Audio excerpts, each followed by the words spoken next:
Respect failure as much as you respect success. In fact, fear people who have not failed. They are too innocent to counsel you.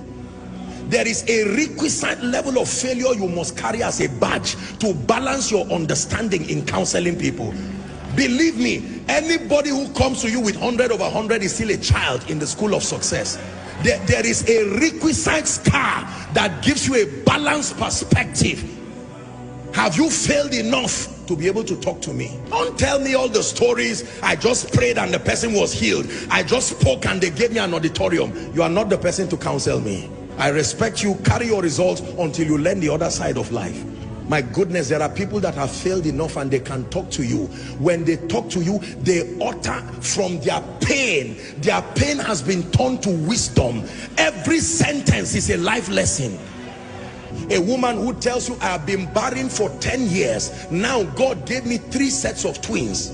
Forget the twins and learn wisdom. Don't just respect crowns, respect scars. The wise respect both scars and crowns. Can I encourage someone? Your failure is still an asset. Don't throw it, archive it. It will be one of the qualifiers for your speaking to people tomorrow.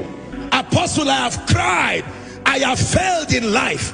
I know what it means to be an irresponsible father. Don't throw that experience, archive it. One day you will use from that wisdom and mentor an arrogant young man who thinks life is so easy. Most times when we are starting out in life, because of the leverage of prayer, the prophetic, or generally life just playing games with you, you can believe life is so easy and you are wondering, so why are people crying like this? I just got married and 3 months it's been so rosy. In fact, my wife is the best thing that has happened to me. And you go online and embarrass yourself. And someone who has been married for 15 years, he said, may God help you. After 2 years, you just turn and start saying life is unpredictable. All these unwise things that people do. Do not just respect those who have succeeded alone. Respect those who have failed. Not everybody fails. Respect those who have failed. Failure is an asset when you can turn it to power. Paul said, let no man trouble me. It is not only anointing that I have, there are scars. Gentlemen, don't just look for those who live in mansions. Go and look for mama and let her teach you the secret of happiness in a hut. There is something you need to learn, because the money you think will come from the mansion, you will be surprised. You don't know the depression and the drugs that surround those mansions. Sometimes you need to learn from both a king, but you need to learn from the slave that is in his palace. There is something the slave can tell you that even the king does not know. The slave is the one who cleans the palace. He knows what he has seen there. Why will the Lord speak to a young virgin through an angel and says, Mary, you are highly favored? And the next thing that follows that woman is pain, controversy. There was nothing in the life of Mary that I have seen that looked like favor. An angel comes from heaven and says, you are highly favored. I would expect the king to call her and say, I had a dream. There is free land for you. As soon as Jesus is born, you become tax-free. That sounds to me like favor. So God calls scar favor. He calls controversy favor. He calls pain favor. Why would you say a woman is high? God is speaking to someone.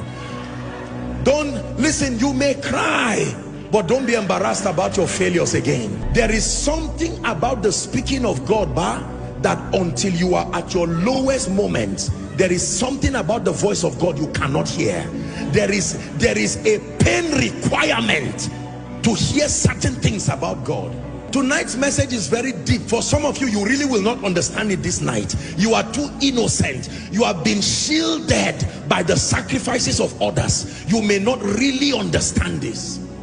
There is a pain requirement that brings out the clarity and the purity of the voice of God. There is a way a man of God fails and fails and fails in ministry, that he goes back and he says, Lord, teach me. When he writes a book about the leadership of the Spirit, read it. That pain has purified any flesh and the need to make a name. It's gone. That is the reason why when people go through things and they come out of it, they usually come out with an anointing. Barren for 16 years, laughed at by people. As she gets triplets, it's not only children she got. The day she speaks over you, she will terminate barrenness in a moment, because every time she sees you, like the high priest, she's touched with the feelings of your infirmity. Let me tell you the truth. You see, many of you see today that I pray for people and I'm just speaking and you see the power of God. It's not only prayer and anointing, no. There is a pain requirement that has reached down to the bowels of power and has drawn genuine, authentic spiritual power.